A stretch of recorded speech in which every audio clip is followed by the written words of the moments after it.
বাড়ি খিরাম আল্লাহ তরফ থেকে আওয়াজ হয়ে গেল, ও আমার নবী মুসা আলাইহিস সালাম ওদেরকে বলে দেন এই মাইয়েতের জানাজায় যে শরীক হবে আল্লাহ পাক তার বিগত জীবনের যত গুনাহ সব আল্লাহ মাফ করে দেবে।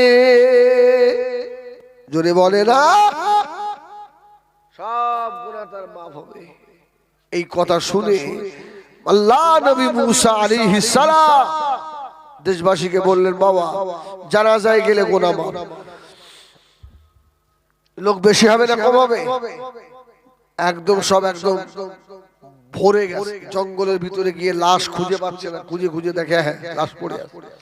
আরে এ তো সেই লোক, আরে এ তো গ্রামের এলাকার সব থেকে দুষ্টু বদ, যাকে আমরা গ্রাম থেকে ঘাট ধরে বার করে দিয়েছিলাম। এ তো সেই মানুষ। আল্লাহু আকবার। বনি ইসরাইল কওমের লোকেরা বলল, মুসা আর কতদিন এইভাবে নাটক চালাবে? এই বদমায়েশের জানাজা পড়লে আল্লাহ জীবনের গুনাহ মাফ করে দেবে? ও শোনা বাড়ি খিরাম আল্লাহ নবী মুসা আলাইহিস সালাম আল্লাহ পাকের দরবারে আবার হাত তুললেন। আল্লাহ তরফ থেকে আওয়াজ হয়ে গেল, ও আমার নবী হযরত মুসা শুনে রেখে দাও, আমার বান্দা গুনাহগার বান্দা, আমার বদ বান্দা জঙ্গলের ভিতরে একা থাকে, ওর মৌতের সময় আযাবুল মউত, সাকরাতুল মউত, শিদ্দাতুল মউতের সময় যখন কষ্ট হচ্ছিল ও ডাইরে তাকিয়েছে, সাহায্যকারী কাউকে পেল না। বামে তাকিয়েছে, সাহায্যকারী পেল না। সম্মুখে পিছনে কাউকে পেল না।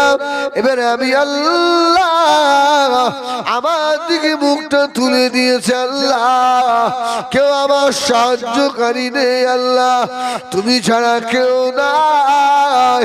আল্লাহ তুমি কি গুনাহ মাফ করে দেবে না? ওরে আমার নবী মুসা রে, আমার বান্দাকে কেউ যখন সাহায্য করলো না, আমাকে যখন আল্লাহ বলে ডেকেছে, আমি আল্লাহ কি করে থাকি? জোরে বলুন। আমাকে আল্লাহ বলে যখন ডেকেছে আমার রহমতের দরিয়ায়, তখন জোশ মেরে আমি আল্লাহ ওর হৃদয় দিয়ে আল্লাহ বলা ডাক কবুল করে ও জীবনের যত গুনাহ আমি আল্লাহ সব মাফ করে দিয়েছি। জোরে বলুন সুবহানাল্লাহ।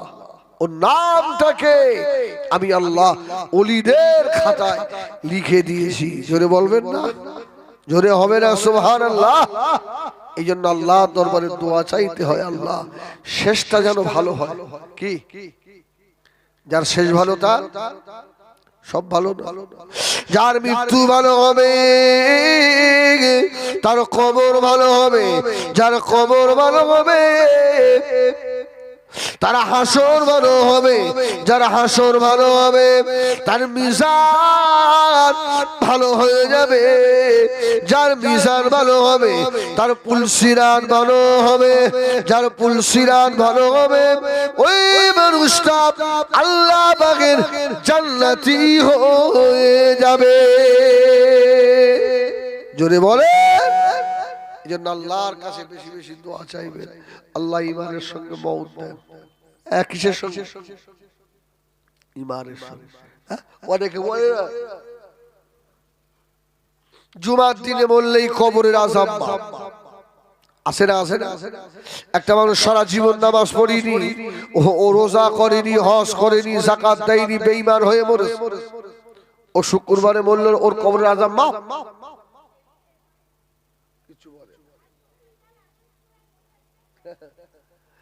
আরে হবে না। শর্ত হলো আল ইখওয়ানিনাল্লাযিনা সাবাকুনা বিল ঈমান। ঈমানটুকু নিয়ে আপনাকে মরতে হবে। ইমানটুকু নিয়ে যেতে পারলে ফায়দা আছে, আর যদি বেঈমান হয়ে চলে যায় সব বরবাদ। আমার ভাইজানেরা, সোনামারি হিরাম, নবী আমার দিন দুনিয়ার বাদশাহ হাবিবুল্লাহ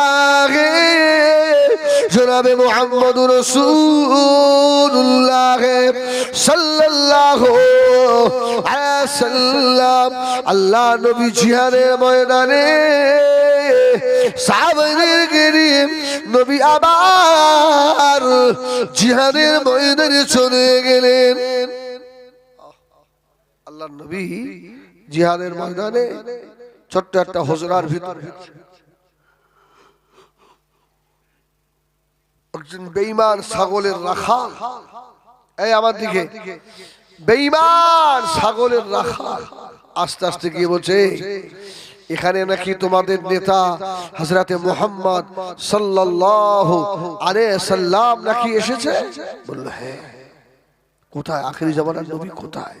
বলল ওই ঘরটার ভিতরে, ওই ঘর। ছাগলের রাখাল, যার গা দিয়ে ছাগলের দুর্গন্ধ বার হচ্ছে। আমার রাসূলুল্লাহকে দেখে ও তো ফিদা হয়ে গেছে। জোরে বলুন সুবহানাল্লাহ। এত সুন্দর মানুষ। আস্তে আস্তে বলে ফেলল, মুহাম্মদ সাল্লাল্লাহু আলাইহি সাল্লাম, আমি যদি আপনার হাত ধরে ঈমান আনি, আপনি আমার সঙ্গে কেমন আচরণ করবেন? ব্যবহারটা কেমন করবে? আল্লাহ নবী জবাব দিয়েছিলেন, ও বাবা ছাগলের রাখাল, শুনে রাখো, আমি রাসূলুল্লাহ যদি আমার নূরের হাত দুটো ধরে ঈমানের কলমা পড়ে যদি মুসলমান হয়ে যান, আমি বলে দিলাম আমি রাসূলুল্লাহ তোমার গলায় গলায় মিলব। সুবহানাল্লাহ। আপনাদের অসুবিধা হয়ে যাচ্ছে? আমি নেমে যাবো? আর জামাত আলী সাহেব হুজুর আলহামদুলিল্লাহ এসে গেছে। আহা, আরে বিশ্ব নবী রাখালের সঙ্গে গলায় গলায় মিলবে। সুবহানাল্লাহ বলে। আর আমাদের গ্রামের ঘুটি কুড়নির ছেলে, এই আপনাদের এই গ্রামের নয়, আমাদের গ্রামের, এখন বড় নেতা হয়েছে, লিডার হয়েছে, হ্যাঁ, এসআরআই ফরম মূর্খ মানুষ, গরিব মানুষ ফিল আপ করতে পারে না, মেম্বারে বাড়ি ঠিক করতে হবে। মাথা খারাপ করে দিল, হচ্ছে না, হচ্ছে না। যাদের অফিসার ঠিক করেছে, বিএলওর গুলো সবাই খারাপ খারাপ। কিছু কিছু আছে এদের মুখের ভাষা এত এত কর্কশ, এরা মনে হয় জুতো খুলে ঝাড়ি। ইচ্ছা হয় আমার মূর্খ মানুষ, গরিব মানুষ বুঝি নে, ওর তো হাত ধরতে হবে, দে ভাই ঠিক করে দে, দে ঠিক করে দে। আর গরিব গেলে তো তার পাত্তাই নেই, একটু টাকা পয়সা সুৎকর টুৎকর গেলে বেশ ভালো মহব্বত করে, গরিবের দাম নেই। আল্লাহু আকবার। আর বিশ্ব নবী একজন ছাগল চড়ানো রাখালকে বলছে, তুমি যদি কলমা পড়ো আমি তোমার বুকে বুকে মিলবো। জোরে বলো সুবহানাল্লাহ। আরে সাহাবীরা চাইতেন, সাহাবীরা সব সময় চাইতেন আল্লাহ রাসূলের শরীর আমাদের গায়ের সঙ্গে একটু ঠেকে যাক, কেন ওই জায়গাটা জাহান্নামে যাবে না। জোরে বলো। নবী আমার দিন দুনিয়ার বাদশাহ হাবিবুল্লাহ জনাবে মুহাম্মদুর রাসূলুল্লাহ সাল্লাল্লাহু আলাইহি ওয়াসাল্লাম নবী আমার হযরত শরীফের ভিতরে বসা রাখালটা গিয়ে বলল, ইয়া রাসূলুল্লাহ, ইয়া হাবিবাল্লাহ, আপনার হাত দুটো বাড়িয়ে দেন। আল্লাহ নবী হাত বাড়িয়ে দিলেন, রাখাত পড়ে দিল, কলমা লা ইলাহা ইল্লাল্লাহ, লা ইলাহা ইল্লাল্লাহ, লা ইলাহা ইল্লাল্লাহ মুহাম্মাদুর রাসূলুল্লাহ সাল্লাল্লাহু রাখাল কলমা পড়ে মুহাম্মদ আমার রাসূলুল্লাহ উঠে রাখালের সঙ্গে গলায় গলায় মিলছে, জোরে বলুন। ও তো অবাক, ইয়া রাসূলুল্লাহ আপনার গা দিয়ে মিশকের খুশবু আর আমার গা দিয়ে ছাগলের গ্যাস, দুর্গন্ধ। ছেলেটা ঈমান আনলো, রাখাল ঈমান আনার পরে বলেছিল, ইয়া রাসূলুল্লাহ, ইয়া হাবিবাল্লাহ, এখন আমার কি ইবাদতের কি করণীয় আছে আপনি বলুন। নবী আমার রাখালকে বললেন, ও বাবা ছেলে, শুনে রেখে দাও, আমি রাসূলুল্লাহ বললাম, এখন তো নামাজের সময় নয় বাবা, এখন নামাজ পড়তে পারবে না, ইবাদত করতে পারবে না, জিহাদের ময়দানে চলে যাও কালেমার পতাকা উত্তীর্ণ করার জন্য। আমি রাসূলুল্লাহ, আমার সাহাবীরা জিহাদের ময়দানে চলে গেছে। জীবনে এক ওয়াক্ত নামাজ নেই, রোজা নেই, হজ নেই, কোন ইবাদত তেলাওয়াত কিচ্ছু নেই। আল্লাহু আকবার।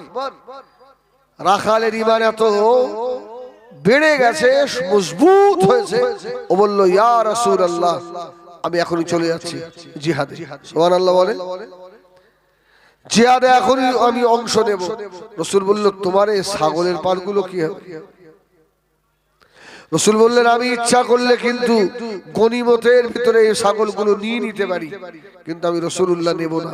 যদি বলুন সুবহানাল্লাহ, আমি নেব না। এই রাখালটা বলল, ইয়া রাসূলুল্লাহ, আমার এই ছাগলের পালের ভিতরে একটা সরদার ছাগল আছে।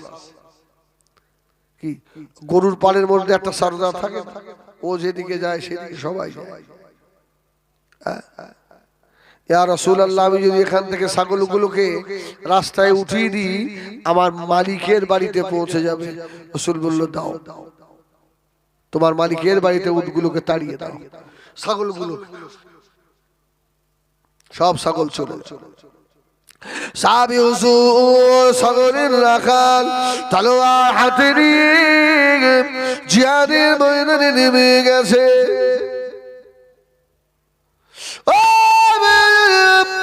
জিহাদের ময়দানে গিয়ে জিহাদ শুরু করে দিল। জিহাদ চলাকালীন ওই রাখাল সাহাবীরা আল্লাহ দ্বীনের জন্য শহীদ হয়ে গিয়েছে। যুদ্ধ বন্ধ হয়ে গেল, আল্লাহ নবীরা সাহাবে কেরামদের জয়ী হয়ে গেছে। আল্লাহ নবী সাহাবীদের ডাকলেন, ও আমার সাহাবীরা, আমি রাসূলুল্লাহ বলি, বাবা আমার শহীদার লাশগুলোকে একত্রিত করো, এক জায়গায় করো বাবা। এমন সময় দেখা গেল শহীদের হুজুরদের লাশ মুবারক এক জায়গায় রাখতে রাখতে কালো একজন রাখাল, যার গা দিয়ে দুর্গন্ধ বার হয়, এইরকম একজন রাখাল ও শহীদ হয়ে গিয়েছে। আল্লাহ নবী সাহাবীরা খবর দিলেন, ইয়া রাসূলুল্লাহ, ইয়া হাবিবাল্লাহ, আমরা চিনি না, অচেনা একজন মানুষ আমাদের দলে শহীদ হয়েছে, দেখতে মোটেই ভালো নয়, কালো কুৎসিত কদাকার। আল্লাহ নবী বললেন, ও আমার সাহাবীরা, তোমাদের কাছে কালো হতে পারে, আমার ওই সাহাবীরা জীবনে এক ওয়াক্ত নামাজ পড়লো না, একটা রোজা রাখলো না, একটা অনেক কাজ করলো না। আমার বান্দা ঈমান এনেছে, জিহাদের ময়দানে গেছে, শহীদ হয়ে গিয়েছে।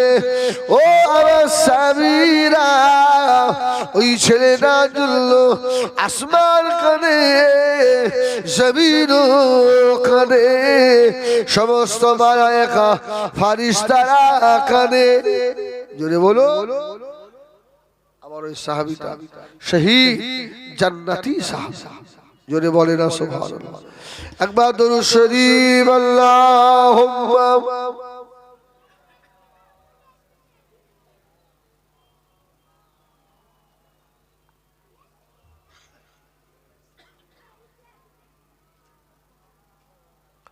हुब अमान ज़िंदगी सीने में है मैं हूँ मेरा दिल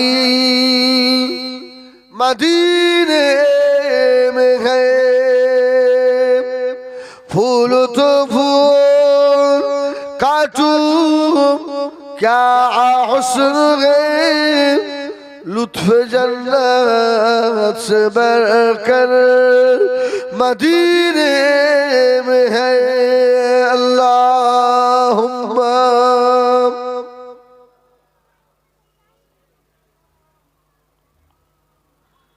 पानी हो गई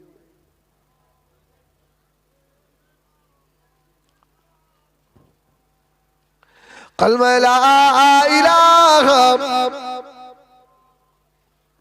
जोरे जोरे पढ़े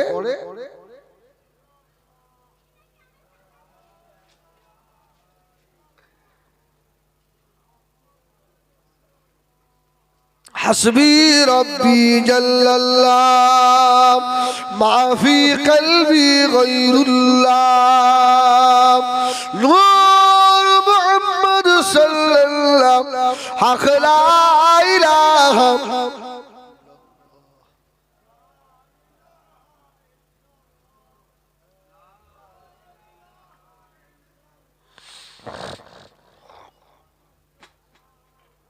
একজন রাখা তার শেষটা ভালো হয়ে গেল সুবহানাল্লাহ তার শেষটা ভালো হয়ে গেল এই দোয়া চাইবেন আল্লাহ ঈমানের সঙ্গে মওত দেন আল্লাহ আল্লাহ শেষটা যেন খারাপ না হয়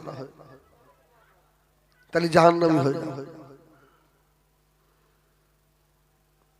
আমার ভাই এইজন্য আল্লাহর দরবারে বেশি বেশি পারহা চাওয়া গুনার জন্য পারহা চাওয়া যখন দেখবেন আমার ইবাদতে বিঘ্ন আসছে বাধা আসছে ওই সময় মনে করবেন আল্লাহ আমার উপরে খুশি হচ্ছে জোরে বলুন সুবহানাল্লাহ বাধা অতিক্রম করে বাধা পেরিয়ে যদি কেউ আল্লাহর ইবাদতে লিপ্ত হয় দেখবেন ওই ইবাদতের মজা স্বাদ একটু আলাদা হয় না সারা দিন দুপুরে কঠিন রৌদ্রে পরিশ্রম করে বাড়ি এসেছেন জোহরের নামাজের আগে খাওয়া দাওয়া করে মনে হচ্ছে না নামাজ পড়ি এমন হয় না কেউ জানে কষ্ট থাকে পরে পরে নেব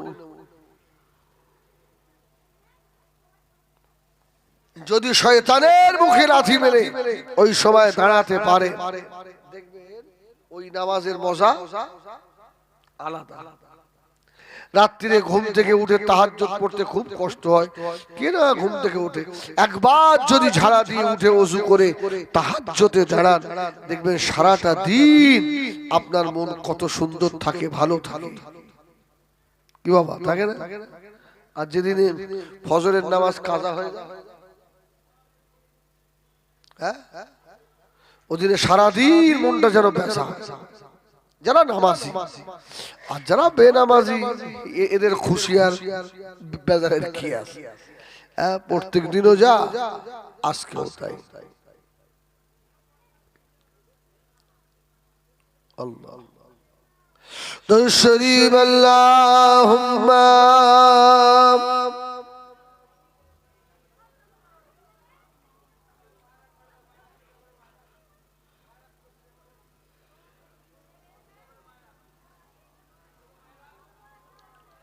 ও আমার মেয়েরা সোনামারি খিরাম এই জন্য আল্লাহ নবী বলেন মান কানা আখিরি কালামিহি লা ইলাহা ইল্লাল্লাহ মুহাম্মাদুর রাসূলুল্লাহ ফাদাখালাল জান্নাহ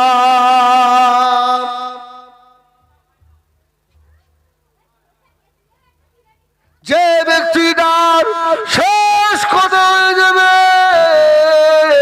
লা ইলাহা ইল্লাল্লাহ তার আর কোনো ভয় নাই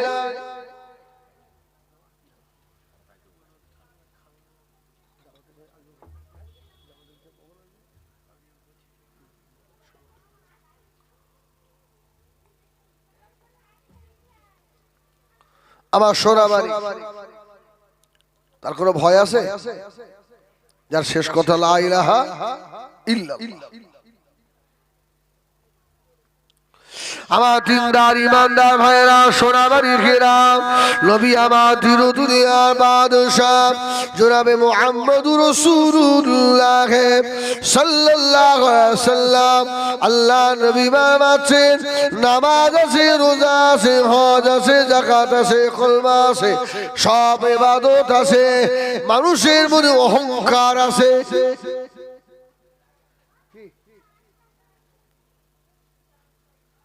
মানুষটা নামাজ রোজা হজ যাকাত আছে, মানুষটা হিংসুটে,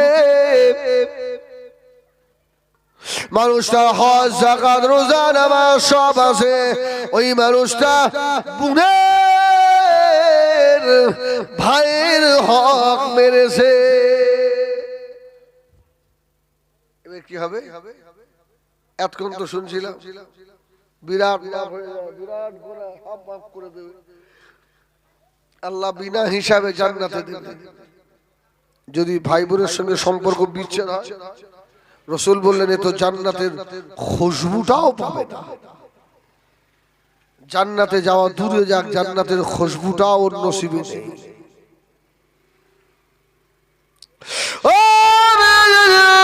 কিতাবের নাম হলো কিতাবুল কাবায়ের।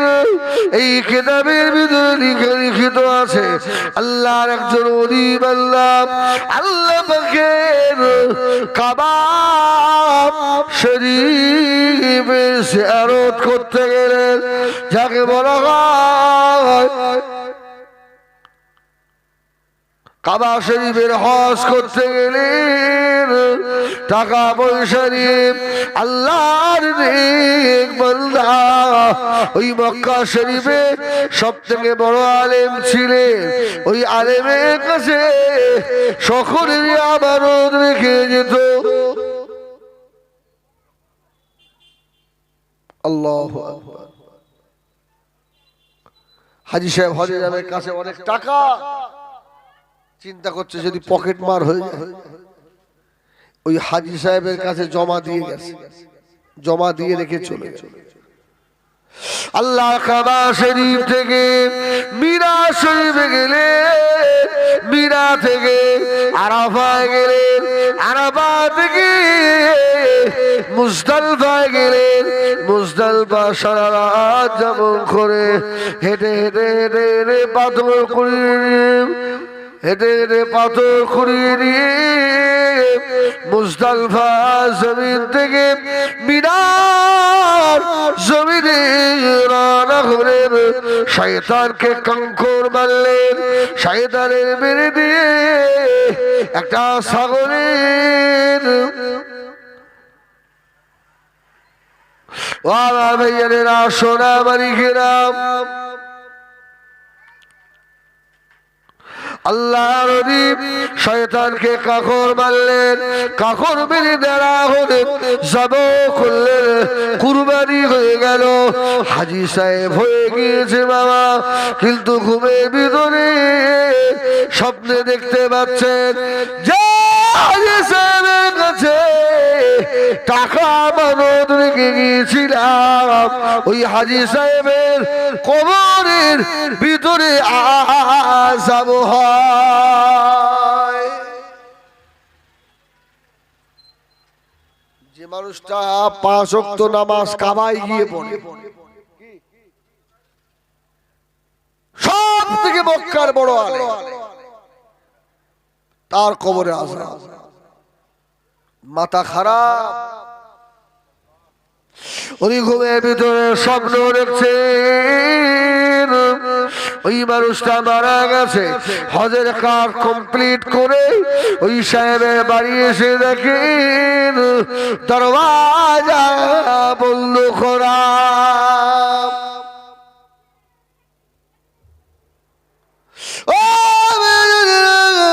ওই হাজী সাহেবের ছেলেদেরকে ডেকে বলল, বাবা তোমার আব্বার কাছে আমি এতগুলো টাকা আমানত রেখে গেছিলাম, তোমার আব্বা তো মারা গেছে, এবারে আমার টাকাগুলো আমাকে ফেরত দাও,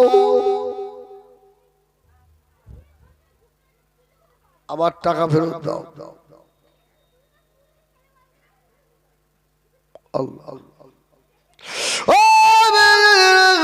ওই মুফতি সাহেবের ছেলেরা বলল, ওরে আল্লাহ হাজিব আল্লাহ, তুমি যে আমার আব্বা জানের কাছে টাকা দিয়েছিলে এর কোনো ডকুমেন্টস আছে নাকি? তুমি তো হোম করে এসে মিথ্যা কথাও তো বলতে পারো, ঠিক কি না, যে তোমার আব্বা আমার কাছ থেকে এত লক্ষ টাকা ধার নিয়েছিল, তোমার আব্বা ঋণ পরিশোধ না করে কবরে চলে গেছে, এখন ওকে দিতে হবে না? হবে না। একে বলছে আমার টাকাগুলো ফেরত দাও।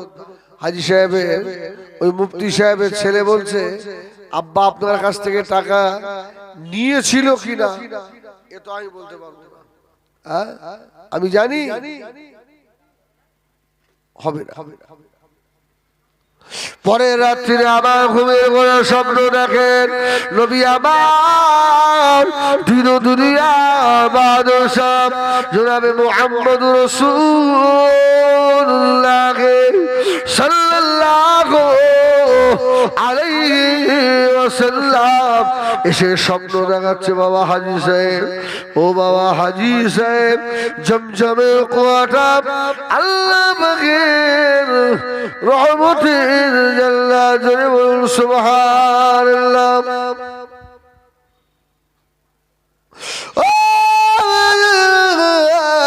আল্লাহ নবী স্বপ্নে দেখান, বাবা তুমি তো ওই হাজী সাহেব, ওই আপনার আত্মীয় সঙ্গে সম্পর্ক ছেদকারী ওই ব্যক্তিটা বাবা খুবই ঘরে মনে আল্লাহ তরফ দিয়ে আওয়াজ হলো, চমসামের কোয়ায় গিয়ে ও হাজী সাহেব মুখটা দিয়ে বলবে, ও মক্কার হাজী, আমি হজে গেছিলাম, আমি টাকা আপনার কাছে আমানত হিসাবে রেখে গেছিলাম, তুমি তো মারা গেছো, আমার টাকাগুলো কোথায় একবার বলে দাও। ও বাবা হাজী সাহেব, ওই মানুষটা যদি জান্নাতি হয়ে থাকে তাহলে কবরে ওই আপনার জমসামের কুয়ার ভিতরে আওয়াজ শুনতে পাবে, জোরে বলেন সুবহানাল্লাহ। পরের দিন স্বপ্ন দেখে পরের দিন রাত 12টার সময় আস্তে আস্তে গিয়ে কুয়া, হাজী সাহেব আমার টাকা, কোনো আওয়াজ। রাত্রিরে নামাজ আদায় করে আল্লাহ পাকে কাবা শরীফের সম্মুখে গিয়ে পাগলের মতো কাঁদতে লাগলেন, আল্লাহ আর আমার পয়সা নাই, আল্লাহ সব শেষ হয়ে গেল, আল্লাহ। আল্লাহ পাকের তরফ থেকে হাজী সাহেব স্বপ্ন দেখেন, ও আমার হাজী বান্দা, এক কাজ করো, জমজম খুব তো জান্নাতের সঙ্গে যুক্ত, ইয়ামেনে একটা কুয়া আছে, ওই কুয়াটা আল্লাহ পাকের কসমের জাহান্নামের সঙ্গে যোগাযোগ, ওই কুয়ায় গিয়ে বলো তোমার ওই মক্কা শরীফের হাজী সাহেব যদি ঘরে থাকে, জাহান্নামে যদি থাকে, তাহলে আওয়াজ দিয়ে দেবে। অনেকটা টাকা মক্কা শরীফ থেকে ছুটে ইয়ামেনে চলে, ইয়ামেনে গিয়ে আর ওই কুয়াতে কাঁদছেন আর বলছে, রে হাজী সাহেব আমার এতগুলো টাকা ফেরত দাও। কুয়ার ভিতর থেকে আওয়াজ হলো, ও আল্লাহ আমাকে হাজি বান্দা শুনে রাখো, আমার জীবনের নামাজ কবুল, আমার জীবনের রোজা কবুল, আমার জীবনের হজ কবুল। তবে একটা কথা বলি, আমি আমার বাপের বোন ফুবু, ওই ফুবুর একটু সম্পদ মেরে দিয়েছিলাম। বলুন নাউজুবিল্লাহ। আমার ফুবুদের সঙ্গে আমার আত্মীয়তা ছিল না, শিয়াল বেজির সম্পর্ক ছিল। আমার সব কবুল, অতটুকু অপরাধের জন্য আল্লাহ আজকে আমাকে জাহান্নামায় পাঠিয়ে দিচ্ছে। বাবা জাহান্নাম। আমার ভাইয়েরা সোনামারি গ্রাম হাজী সাহেব কুয়া ভিতর থেকে বললেন, আল্লাহ হাজী বান্দা শুনে রাখো, আমার ছেলেদেরকে গিয়ে বলো ঘরের অমুক কোণায়, ঘরের অমুক কোণায় ও ধন লোকাই তুলেছে, জোরে বলুন সুবহানাল্লাহ। ওই জায়গা থেকে মাটি গুঁড়ে, ও তুমি তোমার পাওনাটা নিয়ে নাও। আল্লাহ নবী সাহাবীরা বললেন, ও টাকা ঘর খুঁড়ে দেখা গেল ওই কবরের পাশ থেকে টাকা পাওয়া গিয়েছে। জোরে বলে না সুবহানাল্লাহ। টাকা পাওয়া গেছে। আর ভাইরা, হাজী সাহেব টাকাগুলো নিয়ে খুব খুশি যে হাজী সাহেব মারা গেছিল, ওর জন্য এক খতম পড়ে একটা কোরআন শরীফ পড়ে আল্লাহ পাকের দরবারে খাস করে দোয়া চাইলেন। এই দানের বিনিময়ে আল্লাহ ওই মানুষটাকে মাফ করে দেবে। বাবা আমার ছেলেদের গিয়ে বলবে যেন ফুবুর ওর ফুবুর ঋণটা শোধ করে দেয়। জোরে বলুন সুবহানাল্লাহ। আমার ভাইরা, সোনামানিকে আল্লাহ তাকে ক্ষমা করে দেবে। যাই হোক, সময় প্রায় শেষের দিকে, আমার অবস্থাও বুঝতে পারছে খুব খারাপ বলছেন না। যাই হোক, এখান থেকে আওয়াজ ছুটতে হবে তো। একবার মোহাম্মদের তকবীর দেবে, নারায়ে তাকবীর। জোরে তকবীর দেবে, নারায়ে তাকবীর। তাহলে আত্মীয়র সঙ্গে সম্পর্ক ছেদ করা যাবে। এই সম্পর্ক এখন গ্রামের দিকে তাকিয়ে দেখেন না, ম্যাক্সিমাম বাড়িতে সম্পর্ক সব নষ্ট। এই ফুটবল ম্যাক্সিমাম বাড়িতে সম্পর্ক নষ্ট না, নষ্ট নষ্ট। মামুর সঙ্গে নেই, খালার সঙ্গে নেই, ফুফুর সঙ্গে নেই, ধরম কুটুমের আবির্ভাব হয়েছে। আজকে লাউগাছি গ্রামে জলসা, মানে কটা আপন বোন এসছে আর কটা ধরম বোন এসছে, খবর নিয়ে থাকে। আখিরি জামানায় আপন পর হয়ে যাবে, পর আপন হবে, ধরম কুটুমের আবির্ভাব হবে। বাবা নিজের বোন ভাত পাবে না, পরের মেয়েকে নিয়ে এসে বোন সাজিয়ে হালুয়া পোলুয়া করে খাবে। জনম দুঃখিনী মা বাপ ওরা একটু ভালো পাবে না। আল্লাহ নবী ফরমাচ্ছেন, ওই সময় তোমাদের মাটির উপরে থাকার থেকে মাটির নিচেটা তোমাদের জন্য ভালো হবে। তার মানে কি, কবরটাই তোমাদের জন্য ভালো, ওপরে থাকার থেকে। আবার সোনামানি, যাই হোক, আমরা খেয়াল রাখবো নিজেদের অপরাধের কথা মনে করে আল্লাহর কাছে বেশি বেশি ইস্তিগফার করব, তওবা করব ইনশাআল্লাহ। ওযু থাক আর না থাক, রাস্তায় ভূত আস্তাগফিরুল্লাহ আস্তাগফিরুল্লাহ। ইমাম আহমদ ইবনে হাম্বল রাহমাতুল্লাহ আলাইহি, ইমাম আহমদ রাত্রে শীতের রাতে উনানের ধারে গিয়ে দাঁড়িয়েছে,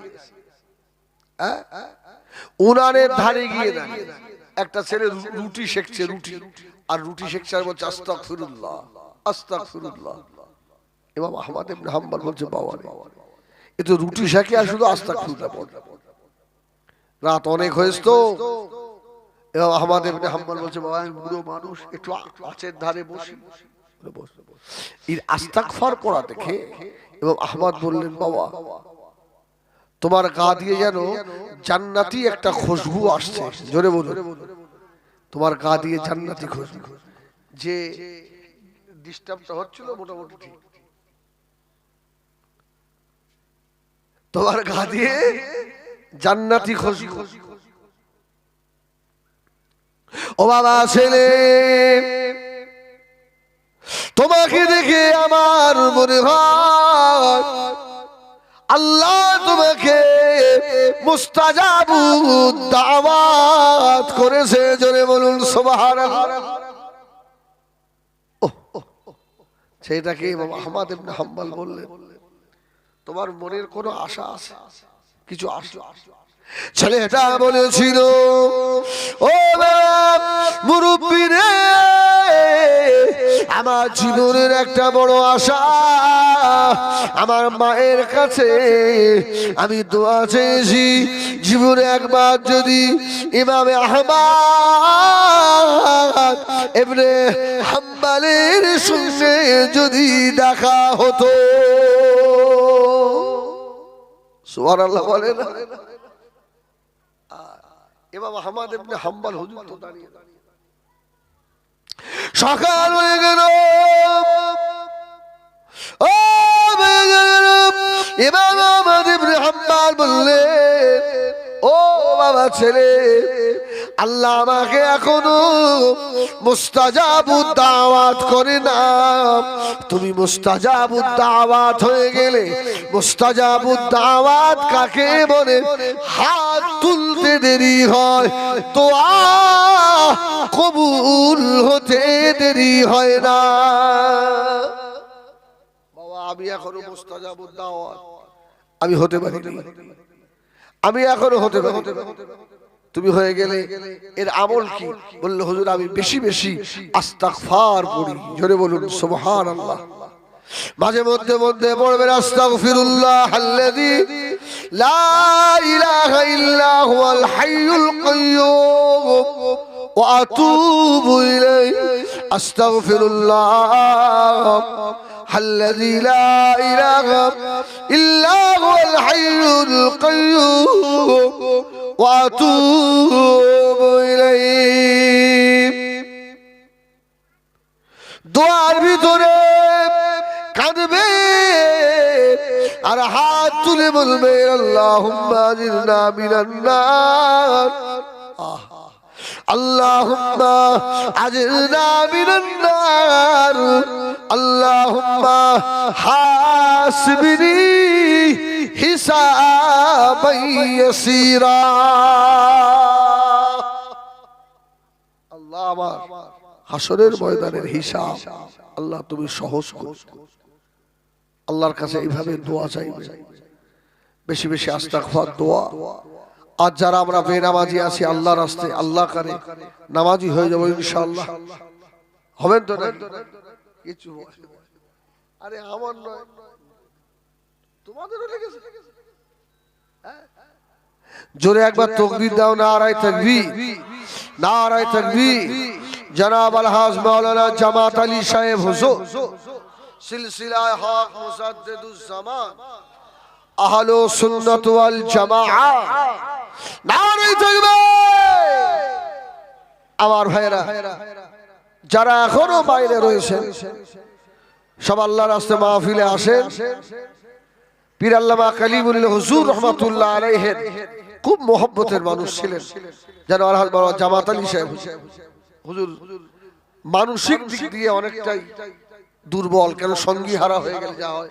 হুজুরের ওয়াইফ আমাদের ভাবি যেদিন ইন্তেকাল হন সেদিনে সাইফুল্লাহ ভাই আমার আব্বা সবর সাইতে ছিল, আমাকে বললে হিজবুল্লাহ আমাকে একটু তাড়াতাড়ি ছাড়তে হবে। কেন? আর জামাত আলী সাহেব হুজুরের আহলিয়া ইন্তেকাল হয়ে গেছে। আমি বললাম হুজুর আপনি যেমন পারেন দোয়া করে দিয়ে আপনি আগে চলে যান, কেন তিনি আমার বড় ভাই। আর বিশেষ করে পীর আল্লামা কালিমুল্লাহ হুজুরের খুব মহব্বতের মানুষ। আল্লাহ হুজুরের মন ভালো করে দেন, আল্লাহ হায়াত দারাজ করেন। এই সব আলেমগুলো যখন বিদায় নেবে, এখন যা বার হচ্ছে আমরা সব ভণ্ড, ম্যাক্সিমাম ভণ্ড। এই সব আলেমগুলো 10টা আলেম যদি বাংলায় সিলসিলাত থাকে, আমি মনে করি আলহাজ মাওলানা জামাত আলী সাহেব হুজুর আমার দাদা পীরের সিলসিলার একটা একনিষ্ঠ খাদেম। আল্লাহ হায়াত দেবেন, আল্লাহুম্মা আমিন। আমি হুজুরের ছোট ভাইয়ের মতো আল্লাহর কাছে দোয়া চাই মাহে শাবানে আল্লাহ হুজুরের হায়াত দারাজ করেন, শরীর সুস্থ রাখেন, মুজাদ্দিদে জামানের সিলসিলা দিনের খেদমত আল্লাহ আরো বেশি বেশি করে করিয়ে নেন। সকলে বলেন আল্লাহুম্মা আমিন। এখানেই শেষ করলাম। ওয়া মা আলাইনা ইল্লাল বালাগ। আসসালামু আলাইকুম। দুরূদ শরীফ। আল্লাহুম্মা